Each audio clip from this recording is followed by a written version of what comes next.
यदि आप श्री कृष्ण के बारे में और जानना चाहते हैं तो इस चैनल को सब्सक्राइब करें और बेल आइकन को दबाना ना भूलें।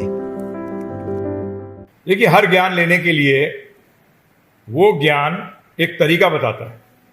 जैसे कि फॉर एग्जाम्पल बैडमिंटन सीखना हो तो कहाँ जाना पड़ेगा? क्रिकेट के ग्राउंड में, है ना?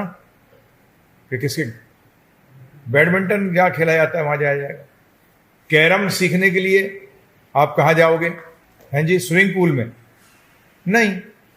हर चीज का एक तरीका बताया जाता है कि जैसे उदाहरण और लीजिए, जैसे भारतनाट्यम। भारतनाट्यम सीखने के लिए कहाँ जाना पड़ेगा? एक व्यक्ति के पास जो कि भारतनाट्यम जानता है। जितने भी हमारे ट्रेडिशनल डांसेस हैं, इनको सीखने के लिए आपको किसी ना किसी के पास जाना पड़ेगा।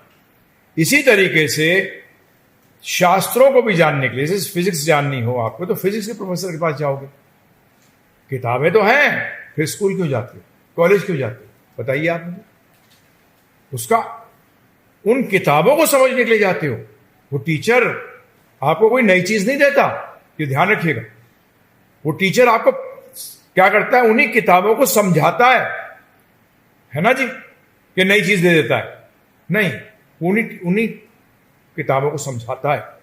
तो इसी तरीके से विज्ञान है, केमिस्ट्री है, फिजिक्स है, बायोलॉजी है, बॉटनी है, जुओलॉजी है, बायोकेमिस्ट्री है, ये जितने भी न्यूक्लियर फिजिक्स है, सब जितने भी सब्जेक्ट हैं, इनको सीखने के लिए आप किताबें हैं, मेडिकल साइंस से किताबें हैं, परंतु आप फिर भी व्यक्ति के पास जाते हैं। किसके पास जाते हैं? व्यक्ति के पास जाते हैं उसको सीखने के लिए। इनको हम शिक्षक कहते हैं, गुरु कह देते हैं। क्या कहते हैं इनको? और गुरु शब्द का अर्थ है ये ज्ञान से भारी है। किससे भारी है? ज्ञान से। तो जैसे फिजिक्स का प्रोफेसर कौन से ज्ञान से भारी है? फिजिक्स के ज्ञान से। एक अकाउंट्स का प्रोफेसर किससे ज्ञान से भारी है? अकाउंट्स के। तो ये भारी मतलब ये नहीं है मोटा है कि आप सोच लेंगे कि 200 किलो का इसलिए बहुत इसमें ज्ञान होगा। नहीं नहीं, वो ज्ञान से भारी है। क्या है? ज्ञान से भारी है। तो ये गुरु शब्द का अर्थ हुआ। तो इसी तरीके से आध्यात्मिक ज्ञान लेने के लिए भी हमें क्या करना पड़ेगा? किताबें हैं। मैं ज्यादातर सुनता हूं लोगों को कि कौन सी किताब पढ़ें आध्यात्मिक ज्ञान लेने के लिए। नहीं आएगा, आ ही नहीं सकता। पहले आप किताब ढूंढते हो या स्कूल ढूंढते हो? ये बताओ मुझे। स्कूल फिर बताता है आपको कौन सी किताबें पढ़नी है। जैसे आप इंजीनियरिंग करने जा रहे हो, पहले किताबें ढूंढते हो या कॉलेज ढूंढते हो? पहले कॉलेज ढूंढते हो। कॉलेज में कौन है? क्लासरूम या प्रोफेसर? बताइए। प्रोफेसर है, लेक्चरर है, टीचर है, जो कि क्लासरूम में उस सब्जेक्ट का, उस विषय का ज्ञान बताता है आपको। और वो बताता है कि ये किताबें हम पढ़ेंगे। और फिर स्टेप वाइज बताता है। क्या बताता है? पहले आप 5th सेमेस्टर की किताब पढ़ते हो, इलेक्ट्रिकल इंजीनियरिंग करने जाते हो, या 1st सेमेस्टर की? हैं जी? तो पहले ऐसे अकाउंट्स सीखने गए तो पहले आप क्या करते हो? बैलेंस शीट बनाना सीखते हो या उससे पहले ट्रायल बैलेंस सीखते हो? पहले ट्रायल बैलेंस आएगा, फिर बैलेंस शीट आएगी। और उससे पहले क्या आएगा कि क्रेडिट की एंट्री कौन सी होती है और डेबिट की एंट्री कौन सी होती है, और वो कहां जाएगी और वो कहां जाएगी। उसी से फिर आपका ट्रायल बैलेंस बनेगा, उसी से आपकी बैलेंस शीट बनेगी। तो इसी तरीके से प्रभु जी, आपको आध्यात्मिक ज्ञान लेने के लिए भी आपको पहले व्यक्ति कौन ढूंढना पड़ेगा कि जो आपको वो ज्ञान दे सके। क्या कर सके? ज्ञान दे सके।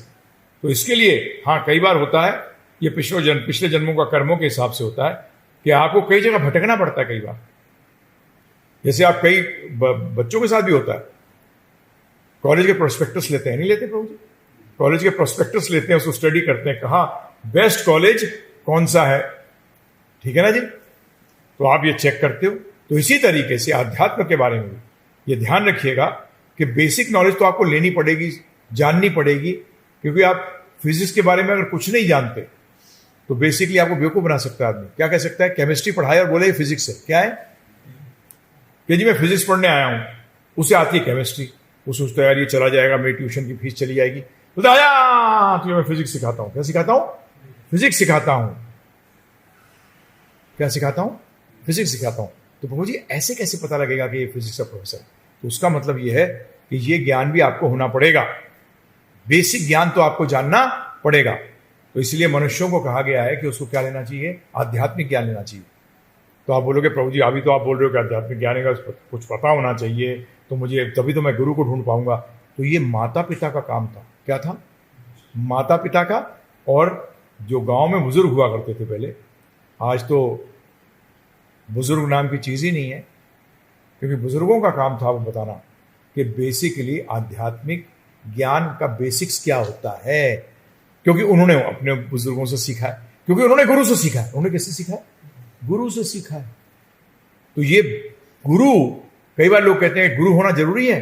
अब आप ही देख लीजिए जरूरी है कि नहीं है, आप ही देखिए। और एक चीज और आ जाती है आध्यात्मिक ज्ञान के अंदर, आपकी एक लिमिटेशन हो जाती है। क्या हो जाती है? आप बोलो कौन सी लिमिटेशन? ये आप आध्यात्मिक ज्ञान पहले है क्या, ये जो थोड़ा सा इस पर चर्चा करते हैं, क्योंकि जब इस पर चर्चा करेंगे तभी हमें गुरु की इंपॉर्टेंस का पता लगेगा कि गुरु की इंपॉर्टेंस है कि नहीं, और गुरु का कार्य क्या है। इससे आपको यही पता लगेगा गुरु का कार्य क्या है, तभी आप डिसाइड कर सकोगे कि ये गुरु कौन सी चीज का गुरु है। हाँ जी, हम नहीं कहते और बड़ा गुरु है भाई, उसका मतलब चीटिंग में। किसमें? जब इस तरीके से हम शब्द का इस्तेमाल करते हैं तो उसका मतलब वो धोखा देने में क्या है, स्पेशलिस्ट है। और जरा बच के रहना इससे भाई, बहुत गुरु चीज है ये। क्या है उसका मतलब? ये क्या है? मास्टर है। इसमें चीटिंग करने में। इसलिए तो यूज करते जाते हैं इस वर्ड को। इस तरीके से जब इस वर्ड का यूज किया जाता है, उसका मतलब नहीं कहते। कई बार कोई चीटिंग करता है, अरे तू जो मुझे पढ़ा रहा है ये बेवकूफ बनाने की कोशिश कर रहा है, इस स्कूल का तो मैं प्रिंसिपल रह चुका हूं। क्या रह चुका हूं? प्रिंसिपल का मतलब सब गुरुओं में श्रेष्ठ। प्रिंसिपल किसको बनाया जाता है? तो सारे गुरुओं में श्रेष्ठ होता है। तो इसलिए ये जानना भी अनिवार्य है ना प्रभु जी, कि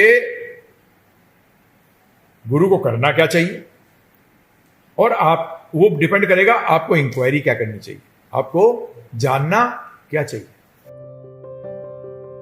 ये कोर्स बनाया है, छोटा कोर्स है, संक्षिप्त में भगवद गीता को समझाया है, जिससे कि आप अपने जीवन में इस कलयुग के अंदर पूरा लाभ उठा सकते हो। डिस्क्रिप्शन के अंदर इसका लिंक दिया गया है, फ्री में उसको डाउनलोड करिए।